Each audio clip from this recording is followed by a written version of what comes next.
মায়ের সবসময় ছাত্ররাই খায়, প্রাণহানি হলে ছাত্রদেরই হয়, আপনাদের হয় না কখনো।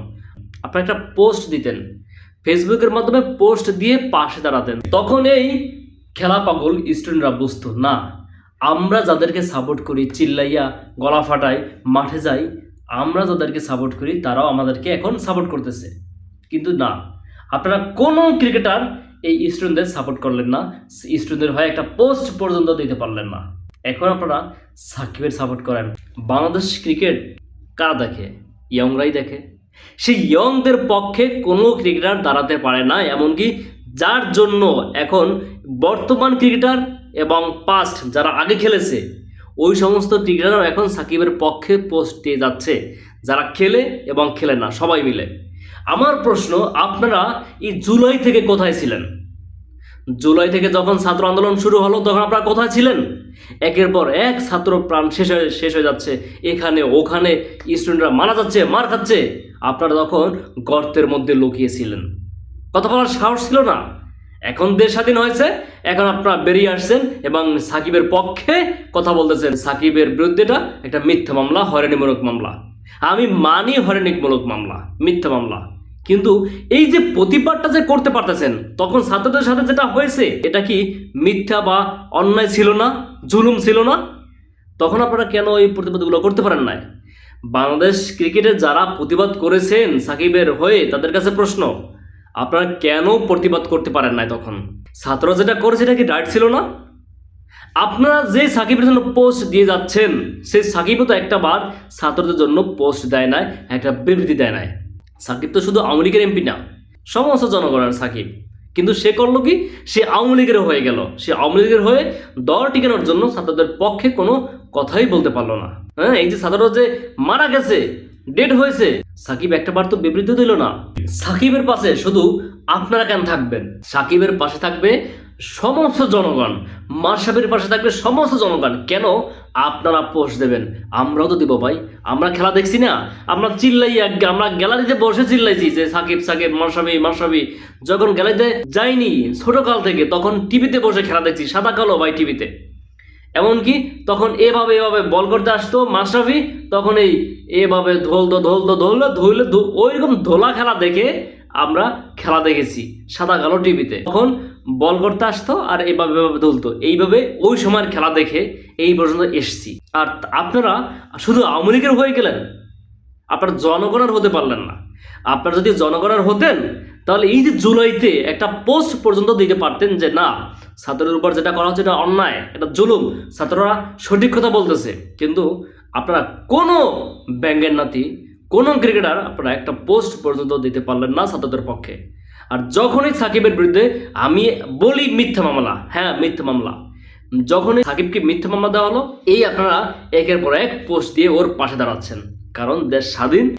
এখন আপনারা যেভাবে সাকিবের পাশে দাঁড়াচ্ছেন বা দাঁড়িয়েছেন, এইরকমটা যদি ছাত্রদের পাশে দাঁড়িয়ে দেন, খোদার কসম এতদিন লাগতো না দেশ স্বাধীন হতে এবং ছাত্রদের এত প্রাণহানি হতো না।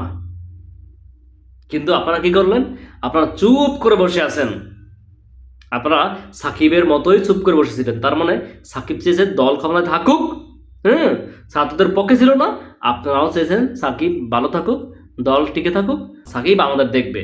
তা না হলে জাতীয় দলের ক্রিকেটার সাকিবের নির্বাচনে যায়, এটা কি ভাই কোনো বিধিবিধানে আছে ক্রিকেটারের? একটু জানাবেন আমার কমেন্টে। আজকে আমার কথাগুলো একটু অতিরিক্ত উচ্চ ভাষায় উচ্চ স্বরে হয়ে গেছে, তার কারণ আপনারা অবশ্যই বুঝতে পারছেন যে আমিও ছোটকাল থেকে ক্রিকেট খেলা দেখতে দেখতে আসছি। এমনকি ভাই টেস্ট খেলা দেখা পাবলিক, আমি টেস্ট খেলা দেখা পাবলিক, আমি টেস্ট খেলা বাদ দিতাম না, মাইরও খেয়েছি। ক্লাস ফাঁকি দিয়ে যখন ক্রিকেট খেলা দেখেছি তখন ক্লাসে বসে কান ধরাইয়া উঠবস করাইছে সেই পাবলিক ভাই। এইরকম ক্রিকেট খেলা দেখতাম। সেই আমরা কেন সাকিবের বিপক্ষে যাব? সাকিবের বিপক্ষে কথা বলো, মাশরাফির বিপক্ষে যাব কেন ভাই? আমাকে বলেন। আপনারা যদি একটু লিগালি ভাবে ছাত্রদের পক্ষে একটা বার কথা বলতেন, আজকে ছাত্ররাই সাকিবের পক্ষে দাঁড়াইতে না। সাকিব এটা করতে পারে না, কিন্তু সাকিব এটা করে নাই, মাশরাফিও করে নাই, আর এখন আপনারাও করেন নাই। আর আপনারা আসছেন সাকিবের পক্ষে, এখন বারবার পোস্ট দিয়ে যাচ্ছেন। আপনাদের বিবেকের কাছে প্রশ্ন, আপনারা একটু বিবেক দিয়ে দেখেন যে আপনারা যেটা করেছেন ছাত্রদের পক্ষে একটাবার পোস্ট দেন না, এটা কি ঠিক করেছেন? বুকে হাত দিয়ে বলেন, এই যে বাচ্চা ছেলে 16-17 বছর বয়স, তার হাত দড়ি মাথায় দড়ি দিতে তাকে জেলে নিয়ে যাচ্ছে এবং তাকে রিমান্ড দেওয়া হয়েছে। এই ছেলেটার জন্য আপনারা নামতে পারেন না, যার গায়ে ছিল বাংলাদেশের জার্সি, বাংলাদেশের ক্রিকেটের জার্সি। তো এটা একটা লজ্জাজনক বিষয় না?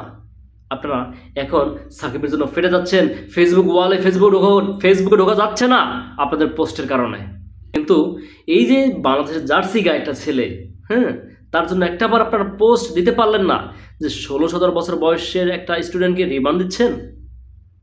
কতটা অধপতন এই দেশের! এরকম একটা পোস্টও তো দিতে পারতেন ভাই।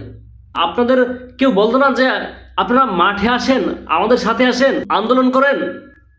মায়ের সবসময় ছাত্ররাই খায়, প্যারানহানি হলে ছাত্রদেরই হয়, আপনাদের হয় না কখনো। আপনারা একটা পোস্ট দিতেন, ফেসবুকের মাধ্যমে পোস্ট দিয়ে পাশে দাঁড়াতেন। খেলা পাগল স্টুডেন্টরা বুঝতো না, আমরা যাদেরকে সাপোর্ট করি, চিল্লাইয়া গলা ফাটাই মাঠে যাই, আমরা যাদেরকে সাপোর্ট করি তারাও আমাদেরকে এখন সাপোর্ট করতেছে। কিন্তু না, আপনারা কোনো ক্রিকেটার এই স্টুডেন্টদের সাপোর্ট করলেন না, স্টুডেন্টদের হয়ে একটা পোস্ট পর্যন্ত দিতে পারলেন না। এখন আপনারা সাকিবের সাপোর্ট করেন, আর আপনারা জনগণের সাপোর্ট চান, এই ইয়ং জেনারেশনের সাপোর্ট চান। সত্যি ভাই, খুবই হাস্যকর একটা বিষয়। তো যাই হোক প্রিভিউয়ার্স, আমি আমার মনের কষ্টটা দূর করলাম এই ভিডিওর মাধ্যমে।